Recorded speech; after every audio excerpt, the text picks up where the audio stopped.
Good morning students. આજે આપણે ધોરણ 3માં આસપાસ વિષય ભણીશું, જેમાં પાઠ 13 આપણી લાગણીઓની ભાગીદારી. બાળકો, આગળના વિડીયોમાં આપણો પાઠ અધૂરો રહી ગયો છે, તો આજે આપણે એને પૂર્ણ કરીશું. જેમાં મેં તમને સમજાવ્યું હતું કે સીમા નામની છોકરી છે, ત્રીજા ધોરણમાં ભણે છે. તેના દાદી અને રવિભાઈ શાળાએથી સીમા આવે ત્યારે તેની રાહ જુએ છે. એમના દાદી ઘરડા છે, તેઓ સરખું સાંભળી શકતા નથી, તેથી તેમના પિતાજી તેમને મોટાર વાંચી સંભળાવે છે. તેવી જ રીતે રવિભાઈ વિશે પણ મેં તમને સમજાવ્યું હતું કે તેઓ એમની પાસે સફેદ લાકડી રાખે છે, તેઓ સરખું જોઈ શકતા નથી અને તે કોલેજમાં ભણાવે છે. તેમના પુસ્તકોના પાના પણ જાડા હોય છે. મેં તમને કહ્યું તેમના ઉપસેલા અક્ષરને તે વાંચે છે. સીમા તેમની નાની બહેન છે, તે એમને ભાઈ કહીને, રવિભાઈ કહીને બોલાવે છે. બરાબર. પછી છે કે સીમા ફૂટબોલની ટીમમાં પસંદ થઈ તે જાણી રવિભાઈ ખૂબ ખુશ થઈ જાય છે. અને પછી એટલે આ રીતે આપણો અધૂરો પાઠ રહી ગયો હતો. તો આજે આપણે અધૂરો પાઠ જોઈશું. જેમાં જુઓ બાળકો, અહીં આપ્યું છે કે રવિભાઈ ઘણી બધી વસ્તુઓ જોયા વગર કેવી રીતે જાણી લેતા હશે. તમને ક્યારે લાકડીની જરૂર પડી છે? તમે ક્યારેક વિચાર્યું છે કે તમને લાકડીની જરૂર ક્યારે પડી શકે છે? અથવા તો જે જોઈ શકતા નથી તેમને આપણે કેવી રીતે મદદ કરી શકીએ છીએ? તો આ આપણે એમને મદદ કરી શકીએ છીએ. જે જોઈ શકતા નથી તેમને પણ મદદ કરી શકીએ છીએ. પછી આપણને લાકડીની ક્યારે જરૂર પડે? જ્યારે આપણને પગમાં વાગ્યું હોય, આપણે બરાબર ચાલી ના શકતા હોય, તો આપણે લાકડીના ટેકાને આધારે આપણે ચાલી શકીએ છીએ. આ રીતે આપણને લાકડીની જરૂર પડે છે. બરાબર. પછી રવિભાઈ કેમ બધી જોયા વગર વસ્તુ જાણી લે છે? કારણ કે એમના સ્પર્શ દ્વારા સમજી જાય છે, એમને ખબર પડી જાય છે, એટલા માટે જાણી જ લે છે. આગળ આપ્યું છે, શું તમારા કુટુંબના સભ્યોમાં એવું છે જે સાંભળી, બોલી કે જોઈ શકતા ન હોય? આવી કોઈ વ્યક્તિને તમે જાણો છો? તેઓને તેમના કામમાં લોકો કેવી રીતે મદદ કરે છે? તો આપણે આજુબાજુ, જો આપણા ઘરમાં તો ના હોય કદાચ, પણ આપણા આજુબાજુ કોઈ એવું હોય જે સાંભળી નથી શકતું, બોલી નથી શકતું કે જોઈ નથી શકતું. બરાબર. બાળકો, આવી જ આપણે એક સ્કૂલ અહીંયા ઘોડદોર રોડ ઉપર આવી છે, અંધજનની શાળા. બરાબર. ત્યાં આપણને આવા વ્યક્તિઓ જોવા મળે છે. છોકરાઓ ભણે છે, એમનું પુસ્તક અલગ આવે છે. 6 ટપકાની લીટીવાળું એમનું પુસ્તક આવે છે. એને પકડીને તેઓ અક્ષર વાંચી શકે છે. હવે આપણે જોયું વાર્તામાં કે રવિભાઈ જોઈ શકતા નથી, પરંતુ તેઓ તેમના બધા જ કામ જાતે કરે છે. તેઓ અલગ પ્રકારના પુસ્તકોથી ભણે છે.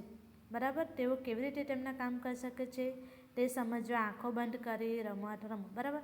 બાળકો, તમને જો ત્યાં આવું આપણે અનુભવ કરવો હોય તો આપણે એક રમત રમીએ છીએ, આંધળો પાટો. બરાબર. તો આ રમત રમીને પણ આપણે એનો અનુભવ કરી શકીએ છીએ. તો બાળકો, અહીં આપણે લખ્યું છે આંખે પાટા. જૂથમાં કોઈ એક બાળકને આંખે પાટા બાંધી દો. એક પછી એક બીજા બાળકો તેની સામે શાંતિથી આવશે. આંખે પાટા બાંધેલ બાળકે બીજા બાળકોને સ્પર્શ કરીને ઓળખવાનું છે કે એ કોણ છે. આ રમત આપણે રમતા જ હોઈએ છીએ. પછી અહીં આપ્યું છે, જુઓ, બ્રેલ લિપિ વિશે આપ્યું છે કે જે લોકો જોઈ શકતા નથી તેઓના માટે વાંચવાની કે લખવાની એક વિશેષ રીત હોય છે. તેને બ્રેલ લિપિ કહે છે. તે જાડા પેપર ઉપર ઉપસેલા બિંદુઓની હારથી લખેલી હોય છે. બ્રેલ લિપિ ઉપસેલા બિંદુ ઉપર આંગળી ફેરવીને વાંચવામાં આવે છે. સમજી ગયા બાળકો? જે લોકો જોઈ શકતા નથી એમના માટે એક વિશેષ રીત છે. એને શું કહેવાય છે? બ્રેલ લિપિ. એ જાડા પેપર ઉપર ઉપસેલા બિંદુઓની હાર હોય છે. 6 બિંદુઓની હાર હોય છે. એના પર તેઓ આંગળી ફેરવીને વાંચી શકે છે. અહીંયા આપ્યું છે બ્રેલ લિપિ વિશે વધુ જાણીએ. જો બાળકો, અહીંયા તમને યલો કલરનું, પીળા રંગનું દેખાય છે બ્રેલ લિપિ. આવું એમનું પુસ્તક આવે છે. આ રીતે 6 ટપકા આવે છે, એની ઉપર ઉપસેલા હોય તે અક્ષરને તેઓ વાંચે છે. તો અહીં છે કે તમે જોયું કે રવિભાઈ વિશેષ પ્રકારના પુસ્તકો વાંચે છે. આ પુસ્તકો કેવી રીતે બને છે? આ પુસ્તકોનો સૌપ્રથમ વિચાર કોણે કર્યો? એના વિશે આપણે થોડી માહિતી મેળવીએ. તો લુઈસ બ્રેલ ફ્રાન્સના હતા. તેઓ જ્યારે 3 વર્ષના હતા ત્યારે તે તેમના પિતાજીના ઓજાર સાથે રમતા હતા. એકાએક કોઈ અણીદાર સાધન એમની આંખોને વાગ્યું. બરાબર, આ બ્રેલ લિપિ કહે છે તો એ વ્યક્તિનું નામ હતું લુઈસ બ્રેલ. તેઓ ફ્રાન્સમાં રહેતા હતા, પરંતુ જ્યારે તેઓ નાના હતા ત્યારે તેમના પિતાજી ઓજાર સાથે રમત કરતા હતા. એટલે એના પિતાજી ઓજાર સાથેનું જે કામ કરતા હતા તેની સાથે આ લુઈસ બ્રેલ હતા તે રમત રમતા હતા અને એ અણીદાર સાધન એમની આંખમાં વાગ્યું. એમની આંખો તેમણે એ એક્સિડન્ટમાં ગુમાવ્યું.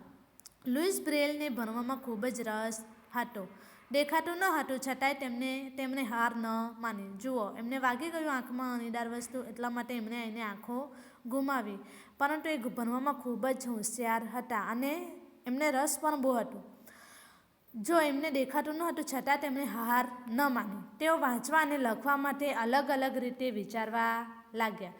તેઓને જણાવ્યું કે સ્પર્શ અને અનુભવથી વાંચી શકાય છે. જો એમને ખૂબ જ રસ હતો એટલે એમણે શું કર્યું, એમણે યુક્તિ સૂચી કે વાંચવા અને લખવા માટે અલગ અલગ રીતે વારંવાર વિચારવા લાગ્યા અને તેઓ જાણ્યું, એમને અનુભવ્યું કે સ્પર્શ દ્વારા અનુભવથી પણ વાંચી શકાય છે. આખરે તેઓને રસ્તો મળ્યો. વાંચવા લખવાની આ રીતને બ્રેલ લિપિ તરીકે ઓળખીએ છીએ. એટલે એમને રસ્તો મળ્યો કે આ રીતે પણ આપણે વાંચી શકીએ છીએ. તો આ જે 6 ટપકાવાળી, પહેલાં 4 ટપકા હતા પહેલાંના સમયમાં, હવે એને 6 ટપકા કરવામાં આવ્યા છે. તો આ જે વાંચવા લખવાની રીત છે, ટપકાવાળું પુસ્તક, તેને બ્રેલ લિપિ તરીકે ઓળખવામાં આવે છે. આ પ્રકારની લિપિમાં જાડા કાગળ ઉપર ઉપસેલા બિંદુની હાર બનાવવામાં આવે છે. તેના પર આંગળી ફેરવી શકાય છે. આ લિપિ 6 બિંદુઓ પર આધારિત છે. બ્રેલ લિપિમાં હાલના સમયે ઘણા ફેરફાર થઈ રહ્યા છે. આનાથી વાંચવું અને લખવું સરળ બનશે. બ્રેલ લિપિ હવે કમ્પ્યુટરની મદદથી પણ લખી શકાય છે. જો બાળકો, ટેકનોલોજી ઘણી આગળ વધી ગઈ છે, હવે તેને કમ્પ્યુટરમાં પણ લખી શકાય છે.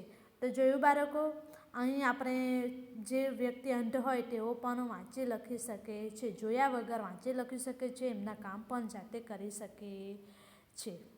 તો બાળકો, આ પાઠની સમજ આપણે મેળવવાની છે અને આ પાઠના જે કોઈ પણ પ્રશ્નો છે હું તમને નોટમાં લખાવીને વિડીયો મોકલીશ અને ફોટા પણ મોકલીશ. નમસ્તે.